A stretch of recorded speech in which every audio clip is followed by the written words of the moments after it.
12 बज रहे हैं। बड़ी खबर के साथ शुरुआत करते हैं। चीफ मिनिस्टर्स ऑफिस में भजनलाल शर्मा की कैबिनेट की बैठक जारी है। बैठक में कई अहम बिलों को मंजूरी दी जा सकती है। बजट सत्र में विधानसभा में लाए जाने वाले बिलों को मंजूरी मिलेगी। महिला आरक्षण संशोधन विधेयक, नए बोर्ड अकेडमियां बनाने के प्रस्तावों पर भी मोहर लग सकती है। बड़ी खबर आ रही है। सरकार गठन के बाद भजनलाल कैबिनेट की तीसरी बड़ी बैठक। कैबिनेट बैठक के तुरंत बाद मंत्री परिषद की बैठक। विधानसभा के बजट सत्र की रणनीति को लेकर के भी चर्चा होगी। तो भजनलाल कैबिनेट की बैठक जारी है। अहम बिलों को मंजूरी मिलने की संभावना है। सरकार गठन के बाद भजनलाल कैबिनेट की ये तीसरी बड़ी बैठक और इस बैठक के तुरंत बाद मंत्री परिषद की भी बैठक होने की संभावनाएं जताई गई हैं। भजनलाल कैबिनेट की बैठक इस वक्त जारी है। तस्वीरें हम आपको दिखा रहे हैं। अहम बिलों को मंजूरी मिलने की संभावना इस बैठक के अपने आप में कई मायने अहम अपने आप में, खासतौर पर क्योंकि पहला बजट सत्र भजनलाल सरकार का कल से शुरू होने वाला है और ठीक उससे पहले ये बैठक निश्चित रूप से अपने आप में बहुत अहमियत रखती है। कैबिनेट बैठक के तुरंत बाद मंत्री परिषद की भी बैठक होगी और शाम को विधायक दल की बैठक भी होना तय हुआ है। मौजूदा इस वक्त जो बैठक चल रही है इसमें कई अहम बिलों पर चर्चा भी हो रही है और कई अहम बिलों को मंजूरी मिलने की भी संभावनाएं जताई जा रही हैं।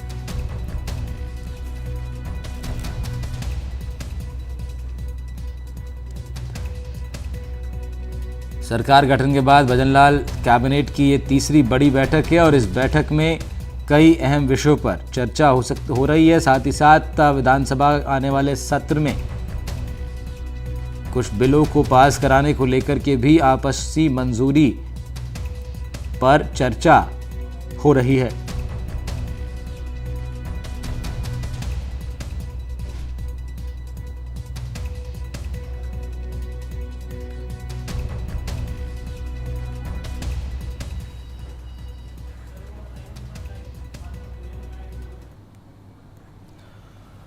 वीरेंद्र सिंह शेखावत हमारे संवाददाता जुड़ रहे हैं हमारे साथ ज्यादा जानकारी के साथ। वीरेंद्र, क्या कुछ जानकारी इस बैठक से निकल कर आ रही है? किन अहम बिलों पर चर्चा हो रही है अंदर?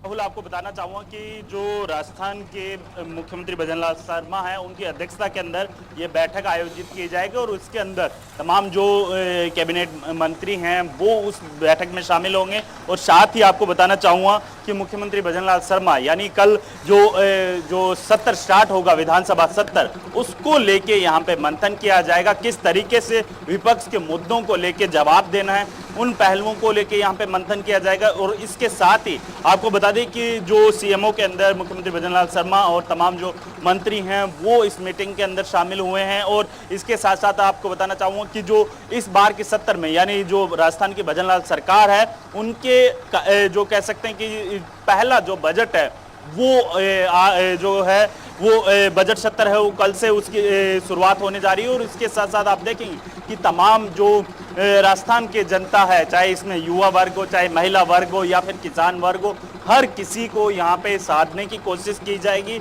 और आपने देखा होगा कि राजस्थान के अंदर जैसे ही बीजेपी की सरकार बनती है उस दौरान से लेके अब तक यानी 6 महीने के अगर कार्यकाल की मैं बात करूं तो 6 महीने के कार्यकाल के अंदर कई बड़े जो डिसीजंस हैं वो यहाँ पे जो राजस्थान के मुख्यमंत्री भजनलाल शर्मा हैं उनके द्वारा लिए गए हैं। अब देखने वाली बात ये होगी कि इस बार के बजट के अंदर क्या कुछ नया रहने वाला है, क्योंकि इसके अंदर युवा वर्ग हो या फिर जो कह सकते हैं कि महिला वर्ग हो या फिर जो गरीब वर्ग है उसको भी यहाँ पे साधने की कोशिश की जाएगी। हर वर्ग को यहाँ पे साधा जाएगा। और इस बजट के अंदर जो राजस्थान के चहुमुखी विकास की जिस तरीके से बीजेपी के तमाम जो नेता हो या फिर लीडर्स हो या फिर मंत्री हैं वो दावा कर रहे हैं कि किस तरीके से राजस्थान को 2047 तक जो विकसित राज्यों की श्रेणी में लेके आना है उसको लेके यहाँ पे ये जो पूरी बजट की तैयारियां हैं वो यहाँ पे मंथन की जा रही है।